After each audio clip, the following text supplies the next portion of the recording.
in Her Majesty's museums. You can rely on me, Bishop Wilberforce. The human brain differs markedly from that of all other mammals. In man, not only do the cerebral hemispheres overlap the olfactory lobes and the cerebellum, but they extend in advance of the one and farther back than the other. Their posterior development is so marked that I have assigned to that part the character of a third lobe, peculiar to Homo sapiens, the hippocampus minor. Peculiar mental faculties are associated with this highest form of brain, and I am led, therefore, to regard man not merely as representative of a distinct subclass, but as the inhabitant of one reserved for him alone. The human brain is in itself proof of man's moral and religious faculties. Such are the powers with which we, and we alone, are gifted.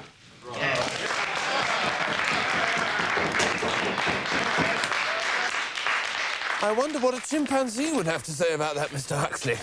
I think it's priceless. His theory is a house built on sand, a Corinthian portico on cow dung. Yes. Damn all the sanctimonious meddlers who try and stifle troublesome research. The ultimate court of appeal of science is observation and experiment, not authority, wealth, and rank. Your disagreements with Owen should not be personal. I can't help it. He's so pompous. The prospect of his slipping on one of his pickled brains is just too good to be true. Bad feeling will only cloud the issue and lead to bad science. Tell that to Owen.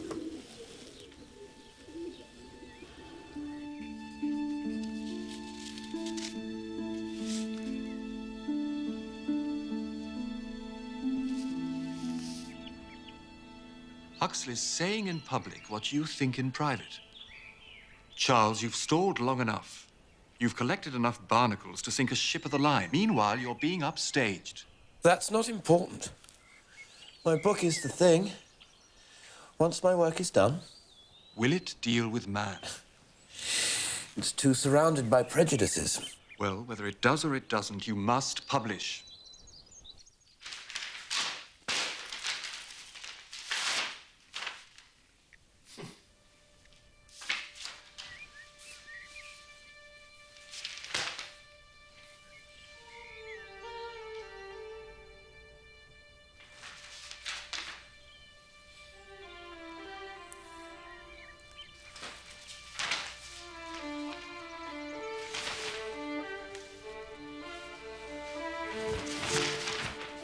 Oh, my God. Raz. What is it?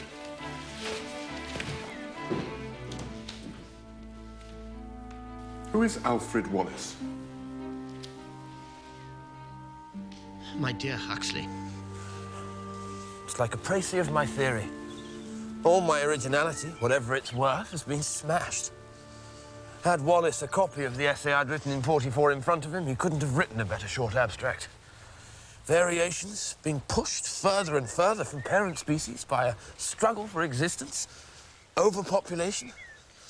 It's all there. Is your book ready for publication? Publish?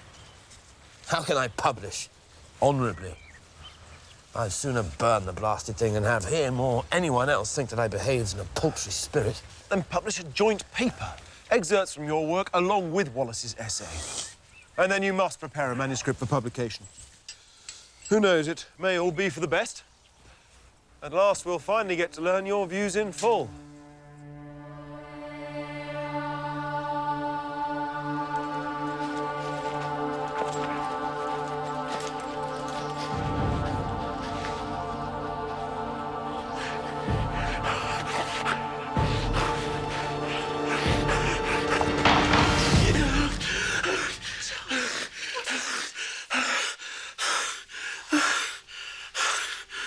This book will be the death of me.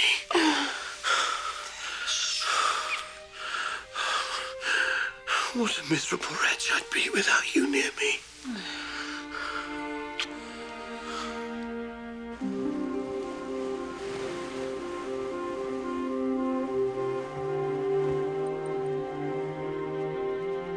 When on board HMS Beagle as naturalist, I was much struck with certain facts in the distribution of the organic beings inhabiting South America, and in the geological relations of the present to the past inhabitants of that continent.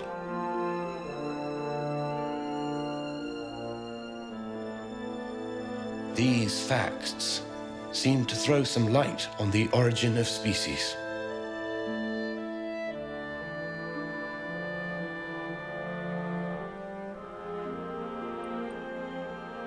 That mystery of mysteries.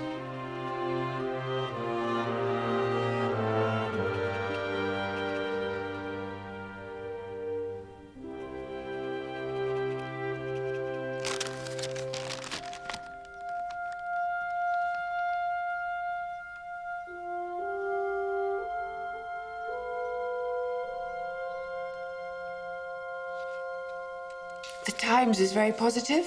I should think so. It's Huxley. The Athenaeum wants me tried. In a divinity hall, a college, the lecture room and museum.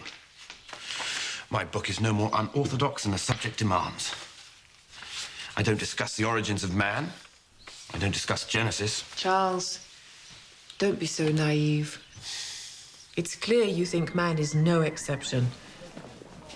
Whether you're right or wrong, you must finish what you started.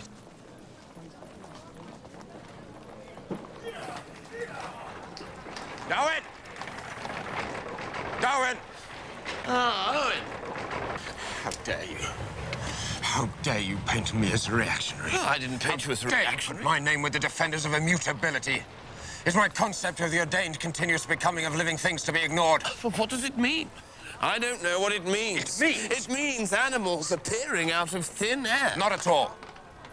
Oh, you believe that selection is the only possible creative law. Pure chance, the roll of the dice. In fact, new species are created by natural birth according to God's law. Well, I don't I know believe... this put you up to this. Huxley! Please, Richard. Well, I will have absolutely no truck with the Huxleys of this world, and nor should you. It is an abuse of science. You should be ashamed of yourself. Your book is a snub to the clergy and an insult to humanity. It's nihilism. Only a man devoid of a soul could find solace in a bestial ancestry.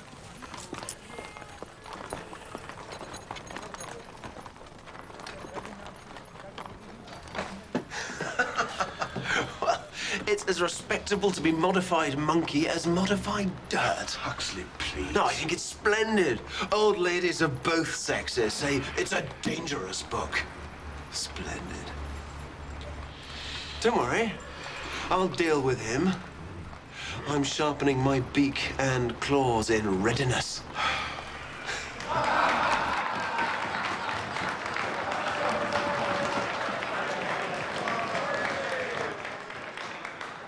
Any contribution to our natural history from the pen of Mr. Charles Darwin is certain to command attention.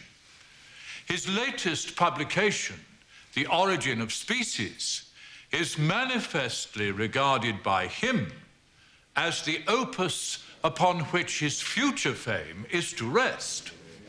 Mr. Darwin claims that every living thing, every fish, plant, fungus, fly, elephant,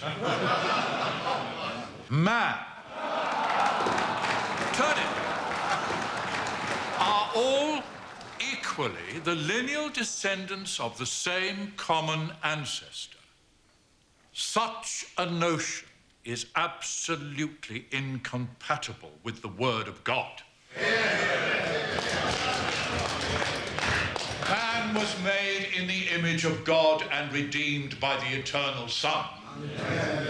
Natural selection is an ingenious theory for denying the working and therefore the existence of the Creator. In fact, the human brain differs markedly from that of all other mammals. Unfortunately, my Lord Bishop, you have been misinformed.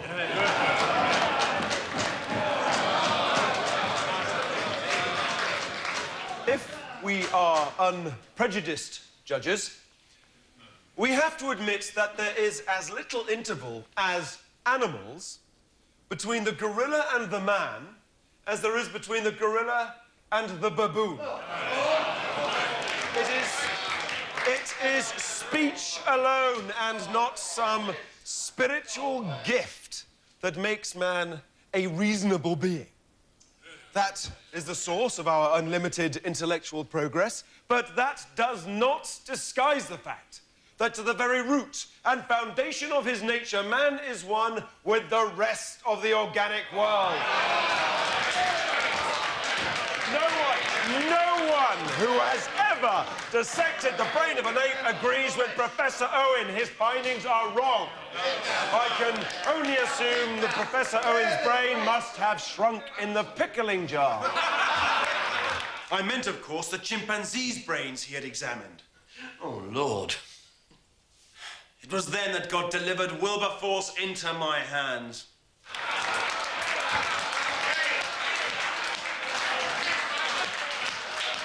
I wonder, Mr. Huxley, is it through your grandfather or your grandmother that you claim descent from an ape?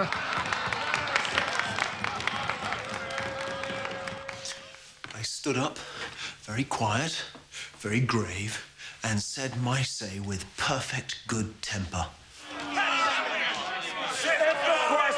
If the question is put to me, would I rather have a miserable ape for a grandfather, or a man, highly intelligent, possessed of great means of influence, and yet who employed these faculties and that influence for the mere purpose of introducing ridicule into a grave scientific discussion? I unhesitatingly affirm my preference for the ape. You didn't. I said that, or something very like that. How dare you attack a live bishop in public? Have you no respect for the purple waistcoat? Lady Brewster fainted, had to be carried from the room. And then Admiral Fitzroy got to his feet. Fitzroy?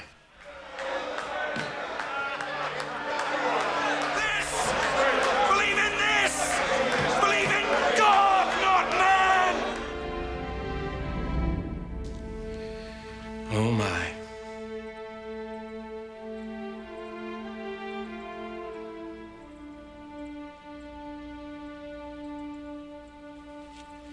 We'll probably never know the truth. Well, the truth, Charles, is in your book. It's the most interesting thing I've ever read. The reasoning is so entirely satisfactory to me that if the facts don't fit, then, well, so much the worse for the facts. The sheikhs. Time I was naturally selected.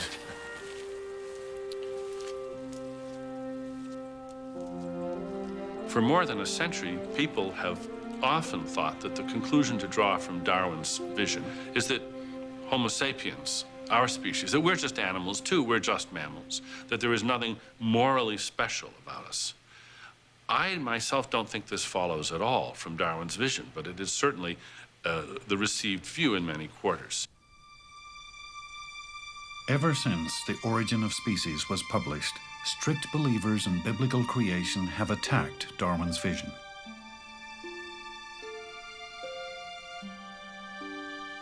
Their concerns aren't only about the science of evolution. At stake, many believe, is nothing less than the human soul. To suggest that animals and plants and us, humans, came into being in a natural, law-like way, in the way the planets move, was to put in jeopardy the human soul. And the human soul is the crux of the matter. Because if we are not different from animals, if we don't live forever in heaven or in hell, then why should we behave other than like animals in this life? In the 19th century, in Darwin's time, it was audacious to claim that humans and chimps were closely related. There wasn't that much scientific evidence. But since that time, the evidence has become strong. First, we saw the fossil record appear.